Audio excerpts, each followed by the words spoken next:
Hello, everyone, and welcome to today's episode of the Globe webinar series on the future of global governance. I am Carrie Ottoburn of the Leuven Center for Global Governance Studies, and I will be moderating today's discussion. Today, we are joined by Professor Liesbet Hooghe to discuss her book, co-authored with Tobias, Lenz, and Gary Marx, A Theory of International Organization, published in 2019 by Oxford University Press. Liesbet is the W.R. Keenan Distinguished Professor of Political Science at the University of North Carolina at Chapel Hill, and recurring Robert Schuman Fellow at the European University Institute in Florence. She holds a PhD from KU Leuven. She was a Fulbright Fellow at Cornell University and a postdoctoral fellow at Nuffield College, Oxford. Prior to joining the University of North Carolina, she was professor at the University of Toronto. Between 2004 and 2016, she also held the chair in multi-level governance at VU Amsterdam. She is a former chair of the European Politics Society section of the American Political Science Association and of the European Union Studies Association. In 2017, she received the Daniel Elazar Distinguished Federalism Scholar of the APSA. Also joining us today as discussant is Professor Charles Roger. Charles is an assistant professor and Beatriu de Pinos Research Fellow at the Institut Barcelona de Estudis Internacionals. Before joining eBay, Charles was a postdoctoral fellow at the University of Toronto. He has also worked with the United Nations and other organizations in various consulting roles, including as a member of the UN High-Level Expert Group on Climate Change, Energy, and Low-Carbon Development in Africa, and as a contributing author of the 5th Assessment Report of the Intergovernmental Panel on Climate Change. We will be discussing Charles's most recent book, The Origins of Informality, Why the Legal Foundations of Global Governance Are Shifting and Why It Matters, published this year by Oxford University Press, in this webinar series in May. We will begin today's webinar with a presentation by Liesbet of about 25 minutes. Then Charles will then start off the discussion by offering his reflections and asking a few questions, and Liesbet will have an opportunity to respond. Then we will turn to questions from the audience. Feel free to send questions to me throughout the webinar by using the webinar chat box function on the side of the webinar window. I will collect your questions to share with the speakers following the presentations. Before we begin, just a few words about the GLOBE project. Funded by the European Commission's Horizon 2020 program, GLOBE seeks to understand the constraints and opportunities for the European Union in promoting its interests and values through global governance, with specific attention to 4 key areas: trade and development, security and migration, climate change, and global finance. The 3.5-year project aims to identify the major roadblocks to effective and coherent global governance by multiple stakeholders in a multipolar world, as well as to look ahead to 2030 and 2050 in order to equip policymakers with the tools they will need to deal with future challenges. On behalf of the GLOBE project, I would like to thank both Liesbet and Charles for joining us today. And now it is my great pleasure to give the floor to Liesbet. Liesbet, you have the floor. Thank you, Carrie. And is my screen, is this, you can view it? That looks perfect. Yes, everything is in order. Great. Well, thank you very much for giving me this opportunity. Also on behalf of my co-authors, Tobias and Gary, who may be listening in, but I don't know, somewhere. And what I talk about today is the older question of the book is what leads states to develop design authority beyond the national state or not. And I mean by that the intentional decision to design authority, to create institutions above the state that can take authoritative decisions, that is the capacity to make collective decisions in the expectations of obedience. So not the unanticipated unwanted leakage of state control into other institutions, including international institutions. As you can see there, the book is co-authored with Tobias, Lenz, and Gary Marx. And as the title implies, we look at international authority through the lens of IOs, international governmental organizations, simply because they are, we think, the most institutionalized forms of international governance out there, not the only one, but an important one. And they are the closest thing to government that we have beyond the national state. There's 2 messages.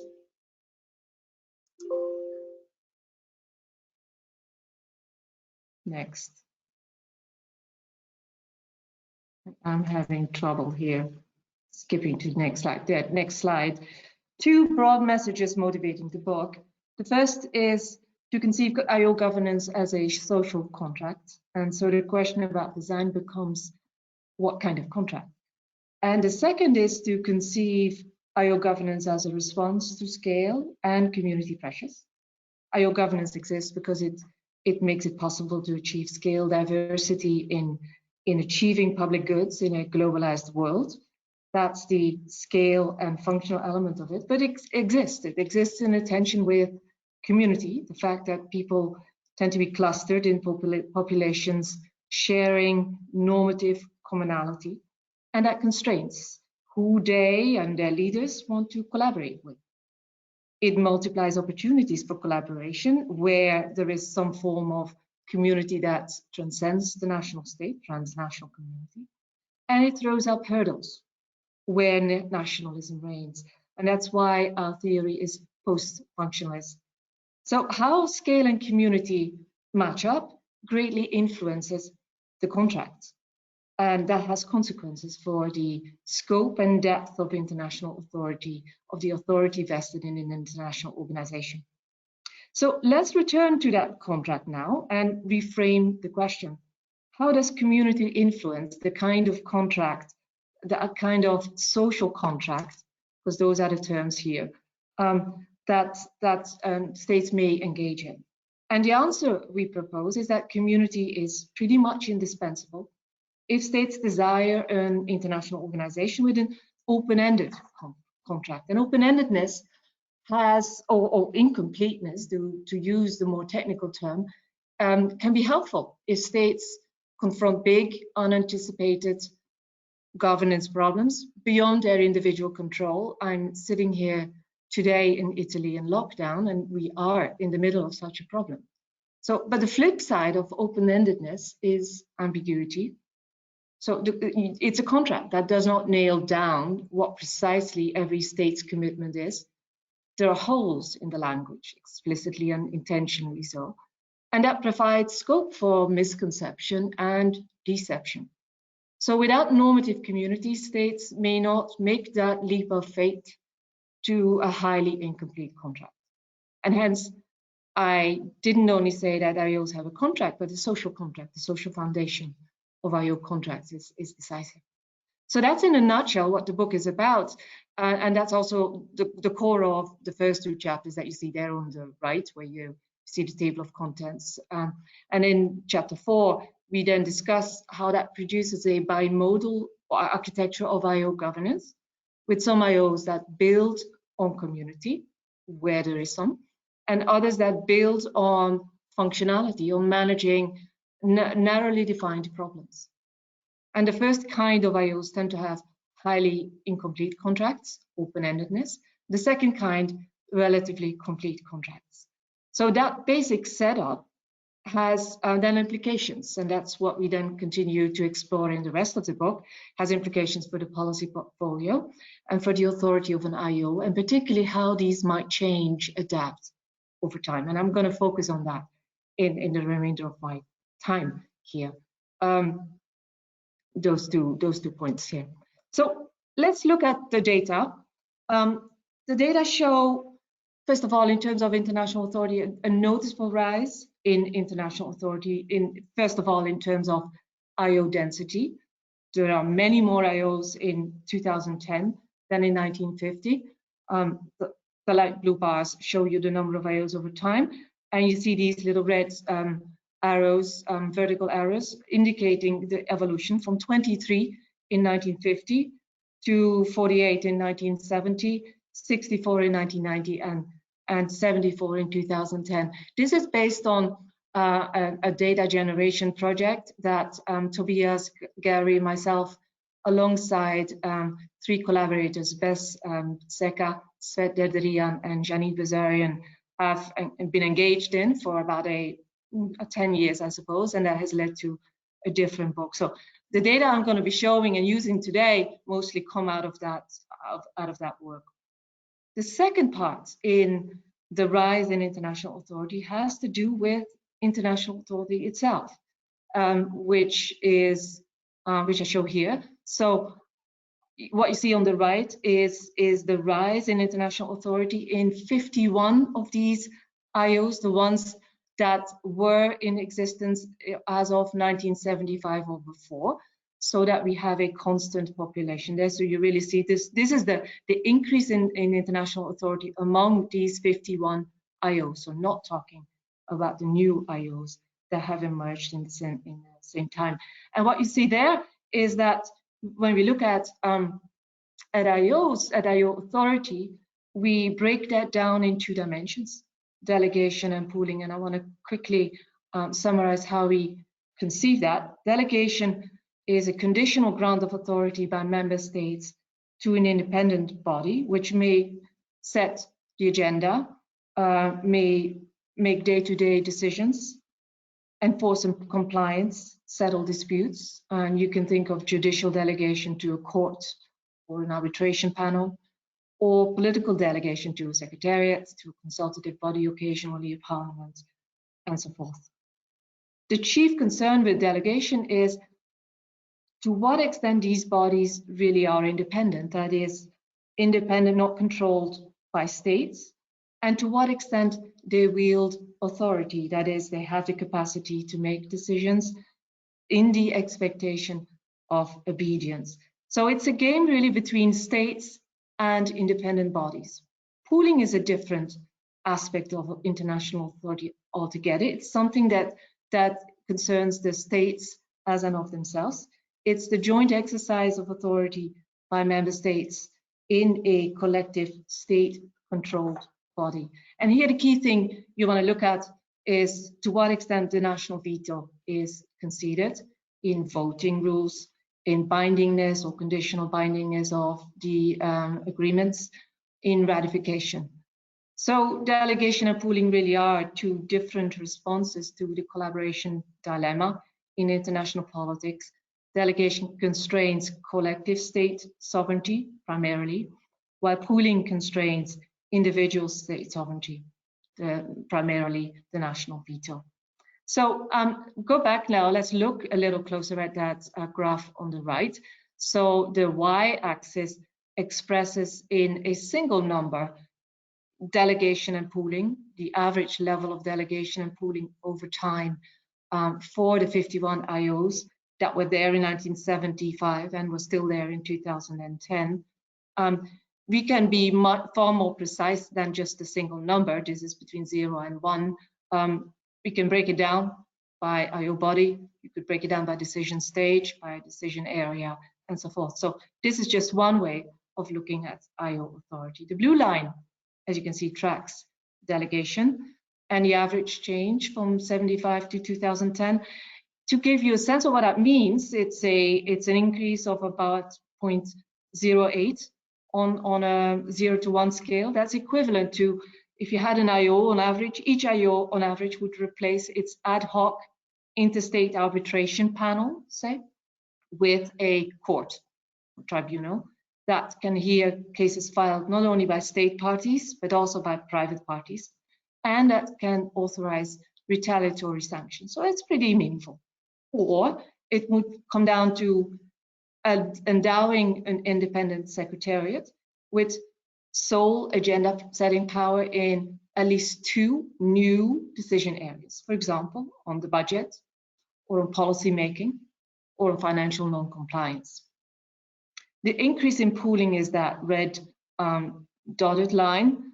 And just to give you a sense of what that is, it's equivalent to replacing consensus by supermajority voting in, for example, passing the annual budget, or in replacing a policy instrument that needs ratified by all member states with a binding instrument. For example, replacing a convention with an act or a directive or a regulation, to use EU language.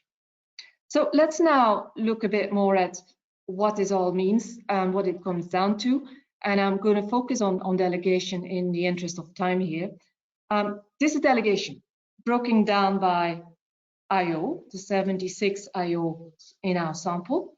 And it shows there's a heck of a lot of variation among IOs. So this is really the range in delegation from the first year in which the IO enters our data set, 1950 or the creation, or later if it was created later, till the last year, that is 2010. By the way, we are updating our data, which is hopefully going to be available as of later this year, updating to 2020.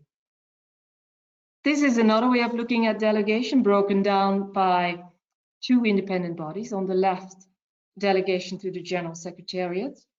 And of the 76 IOs, 40, more than half, started with very weak secretariats, light colors, playing no role at all or just in one of 6 decision areas. That's on the left side there of, that's the left bar, and that group has shrunk to 19, so 40 to 19, so 1 in 4 now, with very little, very limited power, agenda setting power to the Secretariat. On the right, similar story for dispute settlement. 45 out of 76 IO start without dispute settlement, and by 2010, that's just a remaining 30. So what explains change then in international delegation? How can we think of this? How can we theorize that? We argue in the book that the IO's authority is responsive to 2 pressures. One is functional, the other political. And behind both lies the power of community. So let's take this step by step. Here is the model. First of all, the functional pressure. That's the line between policy scope and authority. Comes from an expanding policy portfolio, which induces member states to simplify decision-making by delegating bits of it to a variety of non-state bodies. That's a matter of transaction costs. There are several reasons for why delegation can reduce transaction costs as the policy portfolio expands. And let me just flag just 3 of them. A problem as the dimensionality of policy space expands is that you get issue cycling, a phenomenon we know very well from legislative studies. And letting a general secretariat set the agenda can ameliorate that. That's one thing, which is very clearly something that has driven the expansion of the monopoly of initiative for the European Commission inside the European Union. As the policy portfolio of the EU has expanded, so has the monopoly of legislative initiative. Member states have often fought it and just dragged their feet and tried without. But for example, when trade expanded from trading primarily in goods to services, they thought they could do the service bit themselves. But they've usually found that that was not either not possible or very inefficient, and have let the Commission in to do its job. So that's one. The other one is information. The need for professional expertise increases with a more diverse policy portfolio, and that may give a push for letting consultative bodies in the decision-making process. Jonas Thalberg and colleagues have done super work on the conditions under which IOs provide space for consultative bodies, and they find that this is precisely an important reason, one of the chief reasons for giving NGOs access to IO decision-making. It's functional because they have information that IOs themselves or states themselves cannot easily get. And the third one I want to flag here is the risk of non-compliance, which becomes more real and also more consequential as policies expand and as authority deepens as a result of it. And that may demand institutionalized monitoring, some professional monitoring and sanctioning. So that strengthens the hands of, or the case for, third-party dispute settlement. There is a flip side, and the flip side is identity politics, political pressures that come from resistance to the loss of national self-rule. I call it here politicization. That's the lower part and arrow in the graph here that you have. Politicization, salience, divisiveness, and a widening range of actors contesting an IO and IO decisions. Now, politicization in theory can have either side. It can be positive, it can be negative with respect to authority, but in this day and age, it seems to have mostly one side, negative. And the logic is well known again for the EU, but it has broader resonance. As IO authority deepens, IO decisions become contested, and that will mobilize divergent interests and identities. But when that contestation goes wide, that is when it goes public, into the public, becomes a public matter, two things happen severe that bias it towards identity politics. One, there's a general bias when the public is involved from identity, from interest to identity. Identity becomes more easily mobilized. And the second, there's the bias that national community or national identity is more easily mobilized than transnational community. There's simply more of it. It's more deeply ingrained. It's more widely emotionally felt than transnational community. So as an IO gets caught in polemics, in domestic politics, so governments may think twice about increasing its authority, even if there are good functional reasons to do so. So politicization winds up being an argument about community, who claims the right to rule themselves and how they feel about collective rule. That's at sharp display in the response to the COVID-19 pandemic, where the WHO is really struggling to keep member states to their legal commitments.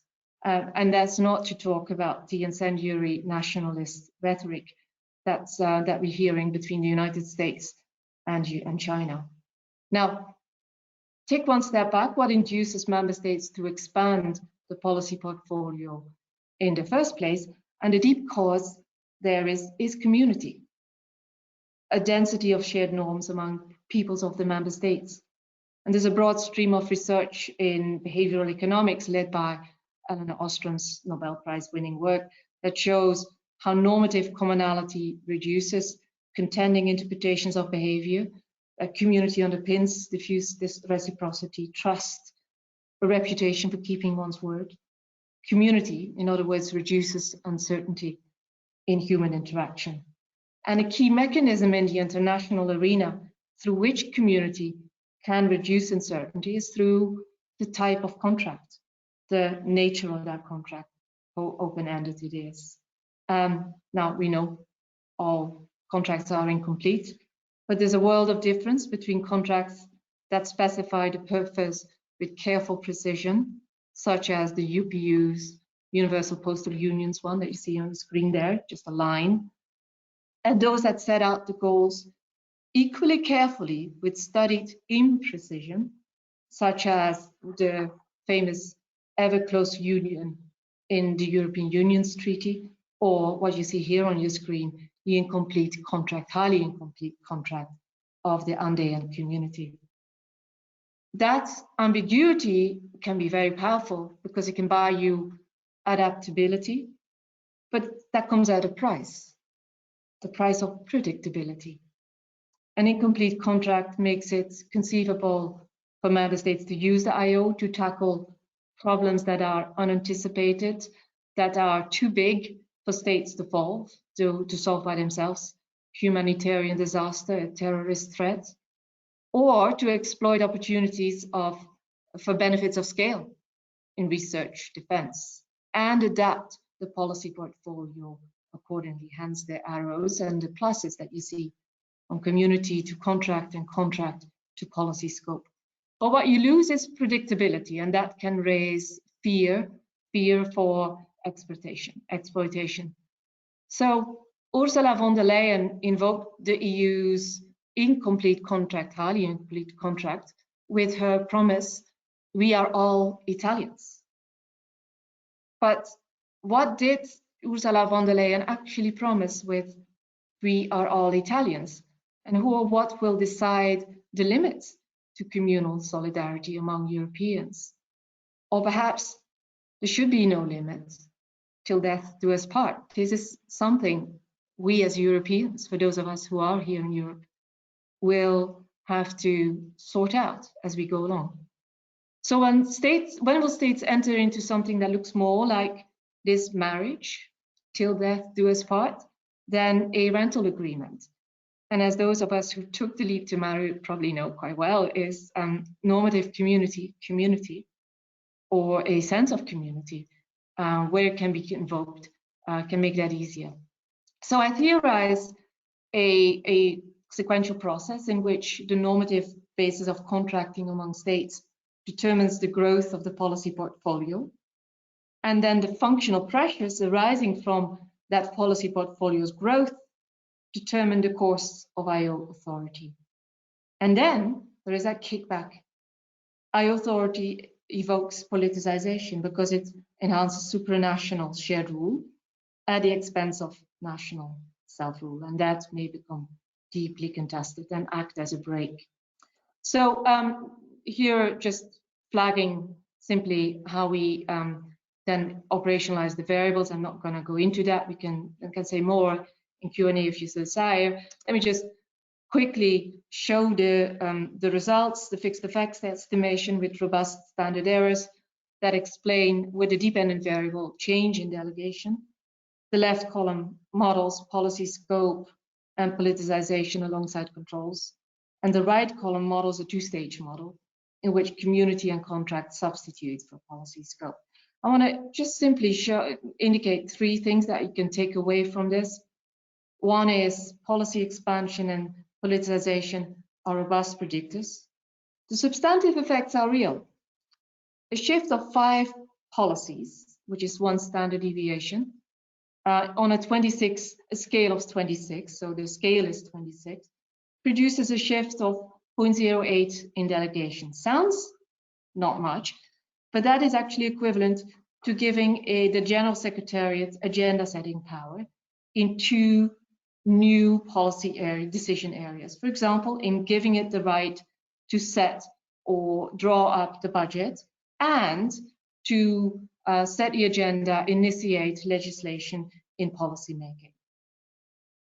Second thing, the two-step model, whereby we replace policy scope with community and contract, is consistent, is strong, and it's consistent with the argument that expansion, policy expansion itself is embedded in a social logic, in a community logic.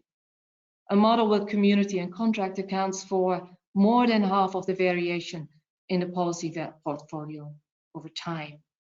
And thirdly, just flag that the controls we have in the model, and they're pretty big ones there, are quite weak and actually by and large significant in both kinds of models. I have more to say about politicization, and I show this slide here, but in the interest of time, I'm going to keep that for the Q&A and just simply conclude so Charlie can get his word in.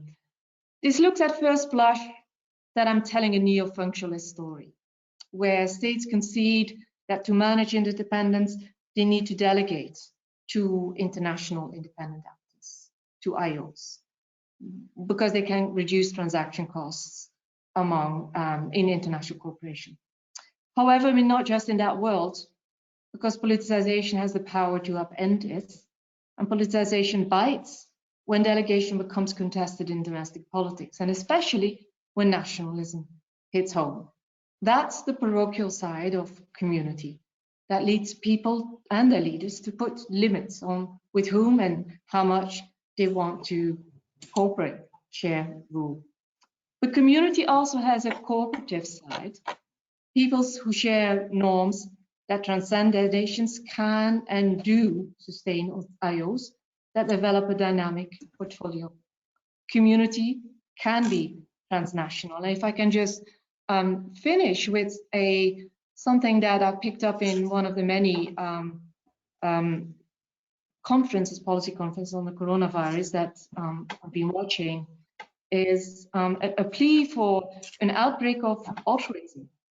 And the person was a doctor, in fact, was thinking of altruism at an individual level in our local communities, and we see this at work. But what I'm suggesting is that challenges like this also are ask for an outbreak of altruism among states in the interstate arena, in international cooperation. And this is a challenge that this world will face. And the argument of the paper, what the book essentially suggests, is that some parts of the world and some IOs are better equipped at least beginning to raise to this challenge. Thank you all. Charlie, looking forward to your comments. Thank you very much for this engaging presentation. Next, I would like to give the floor to Charles to kick off today's discussion, and I would also like to remind the audience that the Q&A will begin soon, and I invite you to send me your questions via the webinar chat box. You have the floor, Charles. Okay, wonderful. Okay, so thank you so much, Liesbet. This is, to everyone watching, this is a really wonderful and well-written, extremely thoughtful book. And I highly encourage you to read it, especially if you're looking for something, if you're under lockdown like me and looking for something to read. It's actually available in soft cover already, so it's fairly cheap, in fact. So I highly recommend, first of all, that you go out and get this book. The next thing that I want to say a few things about why I say that, and the things that I think it does really well. And so they're first of all conceptual, then theoretical, and then on the more sort of empirical side of things. So first, on the conceptual side, this book really does an excellent job of grounding its core ideas, even sort of at a philosophical level, the core ideas of community, of authority, of politicization. These ideas are all extremely well thought out, and I think it's sort of a model of sort of how good social science should proceed, because it's only by having these really firm conceptual foundations that we're able to undertake the kind of sort of theoretical and empirical work that social scientists do. So that's the first thing that I think is really excellent here. The second one is on the theoretical side. So when I think of a lot of the research that goes on international organizations these days, I really do feel that this social element is often left out. We obviously have many functionalist kind of styles of explanations, and I'll talk about some of the others that are out there. But this social element, this expressive element, this aspirational element, the social underpinnings of global governance, if you will, is often missing. And so I think that this book does a really valuable service by bringing that right into sort of the center of our understanding of studies of international organizations and global governance more broadly. And so the final thing is this data set, which is itself a major contribution. And there's actually, in fact, a whole other book devoted to explaining how it's created and all of the ideas underpinning it and everything like that. I really think that in the field of international organization studies, our work has started to become a lot better. We've moved beyond just sort of studying IOs and IO membership and trying to get at these very important details like delegation and pooling and authority, and trying to code that in a much more rigorous way. And having done some of that work myself for my book, I really have great sympathy. It's an incredible amount of hard work. So I really think that this is a great service. And it shows in the results of the empirical results in the book, which are very strong. And so those are the reasons why I think that this is quite special work.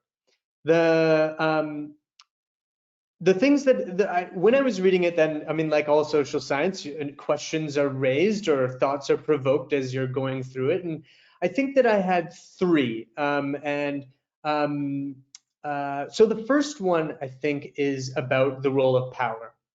I mentioned that we have these functionalist explanations. They're quite common. I think it's really valuable that the social explanation is brought in. But distributive politics, conflict, power, these kinds of things are the bread and butter of many theories of international relations. And in fact, if we look at the other studies of international authority, and a couple that come to mind, like David Lake's work on hierarchy and international relations, or I think also what's really relevant is Randy Stone's work, especially his book Controlling Institutions. And they have some different ideas about international authority. And in the text, the focus is on the theory here, and that's fine.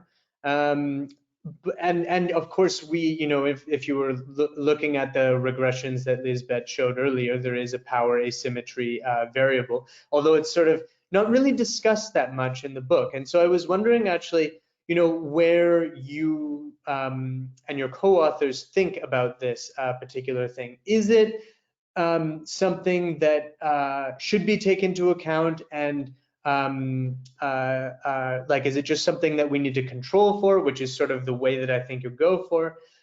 Or is this actually something that is an alternative explanation, which you're not necessarily attacking, but which you think is at odds with the account that you're advancing? So are these complementary or substitute types of explanations? So that's the first thing. The second one is sort of more about constructivist explanations, and here I'm thinking especially about the idea of authority. And I think about other works out there, like, for instance, Kathleen McNamara's excellent work on the EU, or Marty Finnemore's work on how international organizations teach states. And so what's interesting is that in your account, this community dimension sort of explains, in combination with sort of functionalist factors, the rise of authority. But of course, once an international organization is established, it has authority, and it does things, and it exists, and that authority has an effect on member states and on communities through the sort of diffusion of ideas, or the strategic use of symbols, and the manipulation of sort of identities, and that becomes part of the history actually of those states. And so it suggests to me that there might actually be a need to sort of at least partially endogenize community, especially after an international organization is created, and that might sort of result in a more cyclical model of authority and community than the book sort of allows for, I guess, in its present formulation. And you could make a similar argument actually about politicization too, because if we go to Brexit, if we go to the United States and the WTO, for instance, I mean, a lot of the contention and politicization surrounding these institutions is actually connected to the rise of authority. And my sense, and if you look at that diagram, politicization in your account sort of just happens or it doesn't happen. It's an exogenous variable in the account, but I think again there might need to be a need to at least partially endogenize that once authority is actually established at the level, because politicization is at least in part being caused by that authority rather than solely the other way around.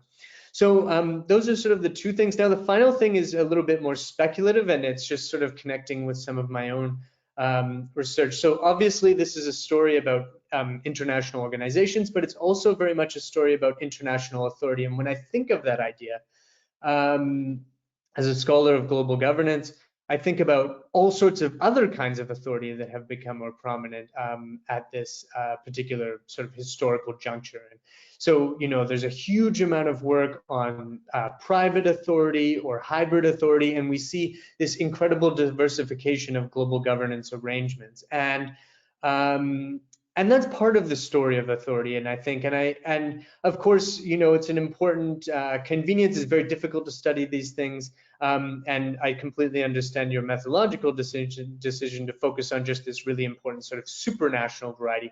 But I wonder to what extent, at least in your own minds, you see this as applying more broadly. Because actually, I think the story that you can tell about this post-functional story actually can, to some degree, that it does have something to say about those other varieties of authority. And I wonder if you can sort of draw that out a little bit in your comments. Okay, so those are my thoughts about the book. I really greatly enjoyed reading it, and I look forward to the discussion afterwards.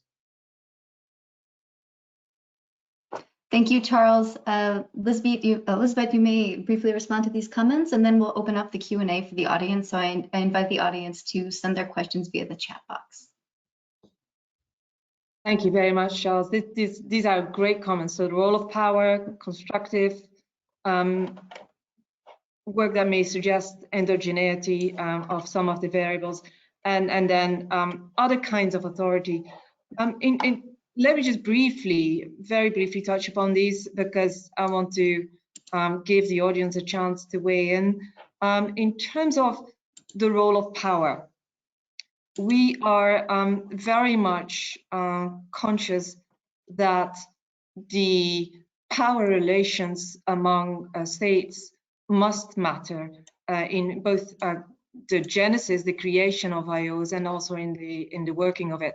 And you point out yourself, we have, we've gone to the wall, if you like, in terms of trying to make that out, because you think that that would be an important corrector, perhaps something that could probably work against community. And some case study evidence suggests that.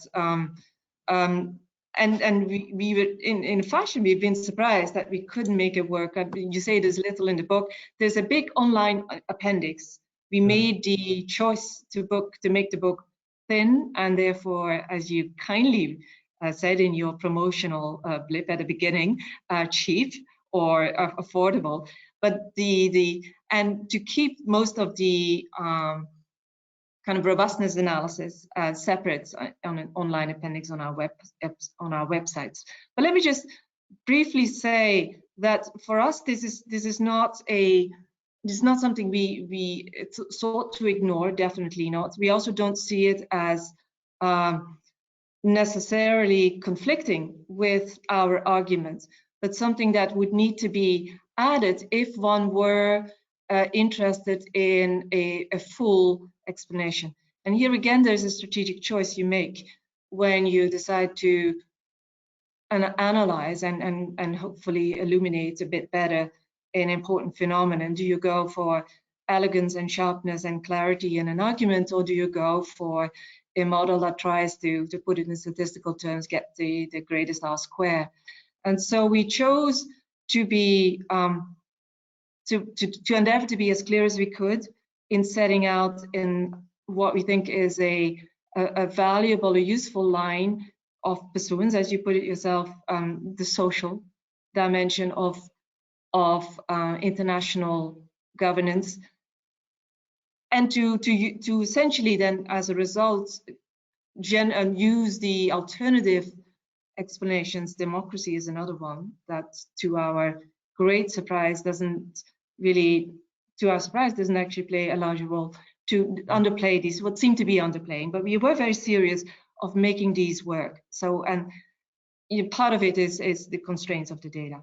Very briefly on constructive, Kate McNamara and Marty Finneman's work have been very influential of us. Tobias, our co-author, would call himself a constructivist, so we obviously are very sympathetic to these kinds of notions. You are really right that the theoretical argument I think we make is consistent with what you point out, that a cyclical model in which community, because community is not just something, it may be an exogenous thing at the beginning, but it is something that needs to be felt, expressed, that can grow or can shrink in the context of interaction, debates, and so forth.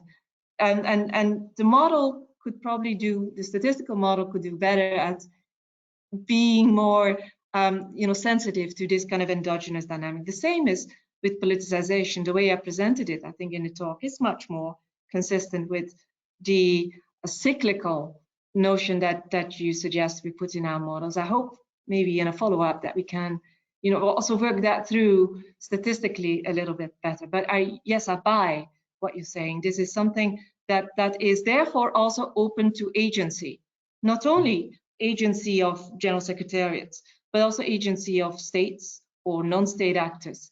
Politicization and community, both in their character, in their importance, are open for contestation and for manipulation, which can work either way, can both build up or build down the capacity for transnational community. And finally, other kinds of authority. I think what we wanted to do is to suggest a way of thinking that hopefully can help others who work on other kinds of authority, including yourself, to just think of maybe just less well-trodden paths, to think of the social dimension of that.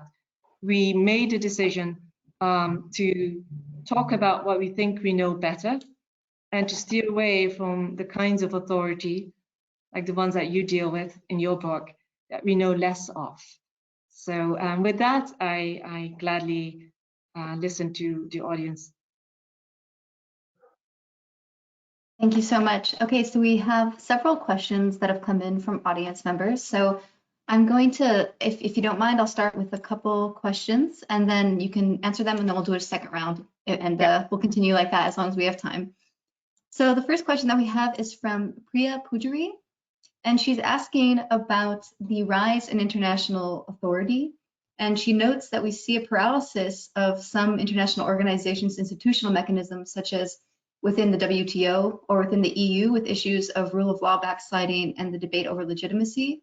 She's wondering if you could comment on the rise of international authority within this context.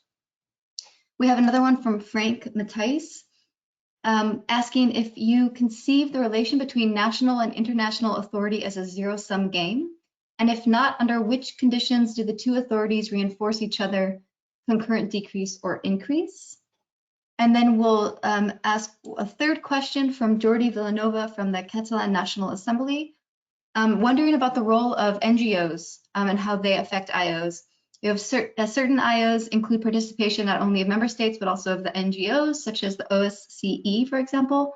Can this be an open end that will be critical in the future? So we'll start with those three and then we'll move on to another round. Okay, thank you. Thank you very much.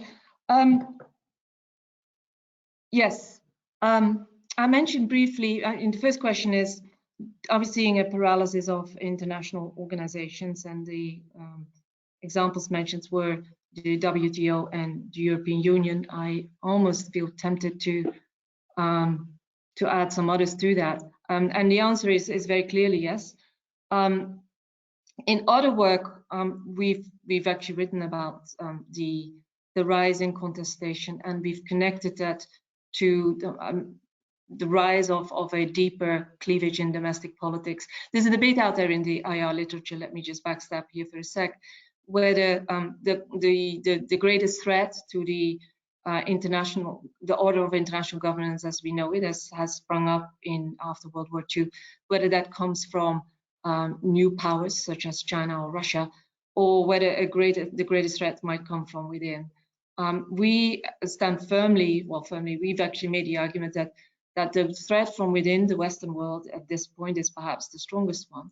And it's connected with the deep debate in Western societies that poses questions around globalization, the rise in its various forms, of which international organization is just one form. The other forms would be migration and immigration, would be increased economic inequality as that is attributed to, and to some extent, rightly so, to an unregulated economic globalization that has disadvantaged many and advantaged certain groups in our societies. And it has led to a political reaction, which we see in one of the two countries I'm a citizen of, in the United States, very clearly, with Trumpism, which is a frontal attack to international institutions as has been set up and since World War II by the United States, first and foremost. But that has echoes, as we know, in Europe with political parties, particularly on the populist rights, or what we call nationalist parties. One thing I wanted to say when I flagged this graph on politicization, contestation, politicization, which you can see as contestation, is not necessarily a bad thing. If anything, without contestation, you don't have democratic debates. So when to decide to know whether the sign on politicization vis-a-vis international organization is positive or negative, you need to know who is pushing what kind of agenda. And there we know from studies in the European Union, but others as well, that there are two very different kinds of critique vis-a-vis international institutions. There is a critique that comes from, call it the radical left, if you want to put names on it, Bernie Sanders, right now. That is very critical in terms of the output, what has delivered by international organizations, but that very often comes down to, we don't necessarily want to tear down the system, but we want a different kind of international order, one that takes more into account green values, social values, and so forth, values in terms of economic equality. And there is a critique that is associated with the nationalist rights, of which Trump, Marine Le Pen, and others are prominent examples, which is a much more intrinsic critique, which is one that really does want to, that is based on the presumption that international collaboration is not something we want to engage with. That's not the kind of community we can associate ourselves with.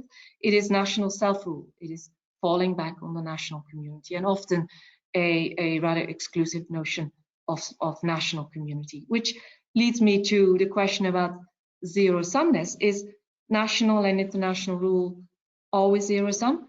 No, this is precisely what is at stake in domestic and international and transnational contestation. I emphasize here how important the debates are in domestic arenas, because they ultimately decide who is going to be in governance. And that is another constraint, Charlie, that we decided to make in our study. The perspective we have is clearly from the perspective of how states might want to shape, change international authority, while there is a number of other actors, like NGOs, like general secretariats themselves, which may have an influence. But it's the domestic politics then that will, to a large extent, in our view, determine the future of international governance and how this translates in international authority and international organizations. Great, thank you so much. We'll start a second round, if that is all right. Our next question is from Frederick Heitmuller from Leiden University, who is wondering whether you observed a negative effect of politicization on authority across the board, or whether you might have some thoughts about other variables that condition this effect. He is studying corporate tax and the avoidance thereof, and suggests that the politicization might have helped in increasing delegation to IOs, and he would be grateful for the comparative insights across policy areas. Additionally, we have a question from Tao Linhenzan, who's wondering about if you could comment on the coronavirus and on the WHO as an IO and its role and performance under the current situation. We also have one from Rita Teixeira, who is wondering about your analysis of the increase in international organization authority over the last 50 years, and whether there's any noticeable difference between international organizations that have a broader mandate covering several issue areas, or IOs that focus on one issue area, such as the WHO that was mentioned. And then maybe just a fourth one, because I think it's maybe we'll squeeze it in here. We have another one from Loves Barani, who is wondering about loyalty defined by Haas in your model. I'm not sure if you have any comments on that as well. So I'll let you take the floor. Gary, I didn't get that. Yes. Wondering how loyalty defined by Haas relates to your model, if you have a comment on that.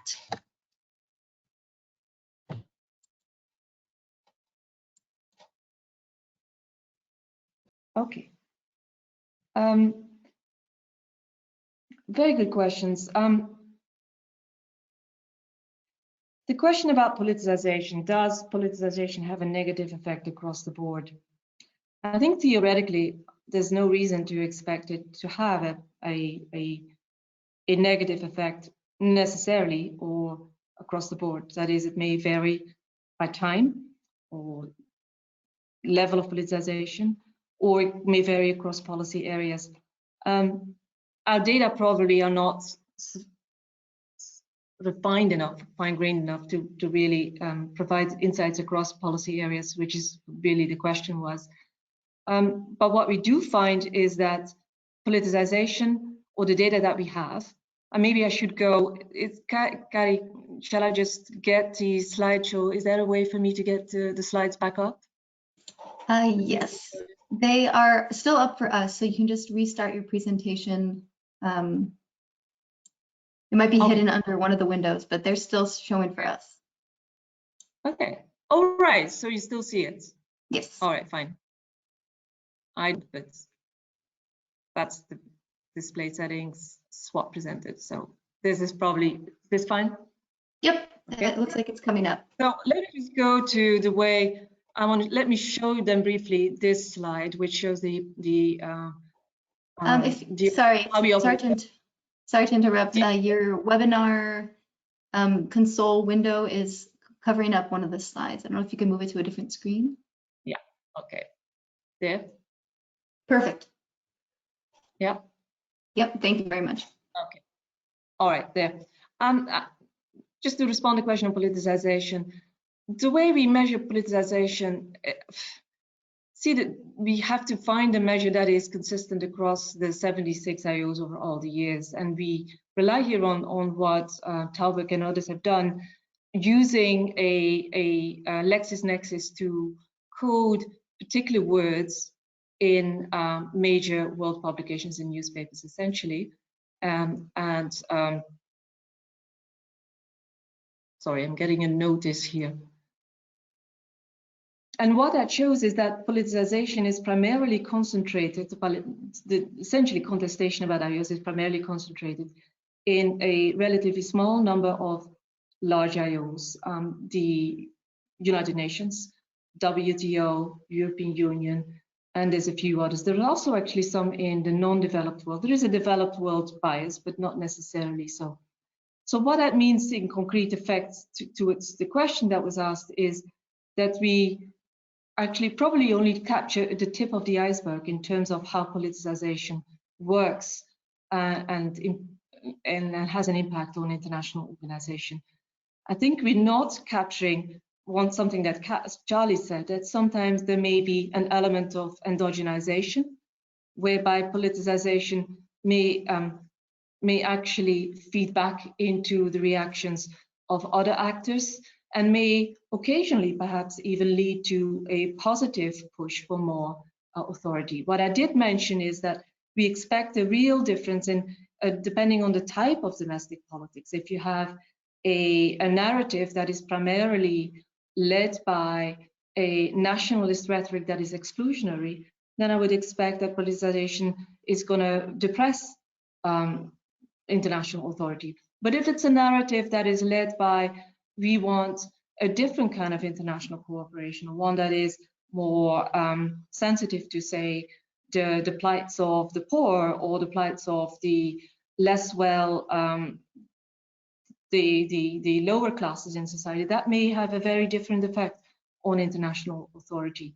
So I think in future research, one would like to go deeper into that. And actually, there is a lot of casework, both in Europe, but also with respect to Latin America, that shows these different phases of politicization and how that might impact on the authority of particular international organizations. And hopefully we can learn from that in future work. On the coronavirus, I mentioned it a few times just because we're all living it as we go. In some ways, the politicization around the WHO, our model would expect to be less severe as around a general purpose organization. That goes to the third question that was asked, IOs with a broader mandate. WHO is an organization that in our format is typically one with a relatively complete contract. It has a specific set of tasks, in contrast to, say, the European Union or the Andean Community, which is an organization that has a very broad mandate. Broad organizations are more vulnerable to politicization. Narrowly focused organizations should be more protected against this, and particularly the ones where science plays an important role. And this is where the WHO has an edge. The epistemic community of the medical sector is very strong. And it's also interesting when we look at the debate now, you have a real pull in some countries of going inward, of redefining community as a national community first, America first, or certain nation first, first. But there is also the tremendous pull and concern among the scientific community not to go far down that route, because there is a tremendous functional benefit of sharing information in order to get on top of the pandemic. So I think it's an interesting case study where you see both these logic, the logic of scale, of pooling resources because we can't beat this thing by ourselves, bumping up or just being matched by a logic of community that wants to go national, retreat, but and it's still too early to tell how the world will come down to in the very end. But it is an interesting case for our study. And finally, let me just briefly say, only if I understood the question well, this is a question about the work of Ernie Haas and his work on community and loyalty, and also epistemic community. I'm guessing it's also the two Haases, Peter Haas's work on epistemic community that plays a role there, which is something we indeed address in the book. And as I mentioned in my response to the coronavirus question, epistemic community is an other source of what might lead peoples and states, then the representatives of people, to transcend beyond the national states. It's where these communities are stronger, that they can actually develop, they can become a basis for greater cooperation. Thank you very much, Liesbet, and also to you, Charles, for your excellent insights and for this presentation today. And also I'd like to thank all of the audience members for sending in so many great questions and for taking part in this webinar. Before leaving you today, I'd like to announce our next webinars. Our Globe webinar series will continue in April with Professor Stefano Panta joining us to discuss his new book, Business Power and Sustainability in a World of Global Value Chains. And in May, we will hear from Charles, who is here with us today. We'll hear from him again in May on his new book, The Origins of Informality, Why the Legal Foundations of Global Governance Are Shifting and Why It Matters. So please check out our website at globe-project.eu for further details and for updates on the Globe project. And thank you for joining us today, and we hope you will join us again next time. From the Globe team and myself, and from our presenters today, thank you and goodbye. Thank you so much.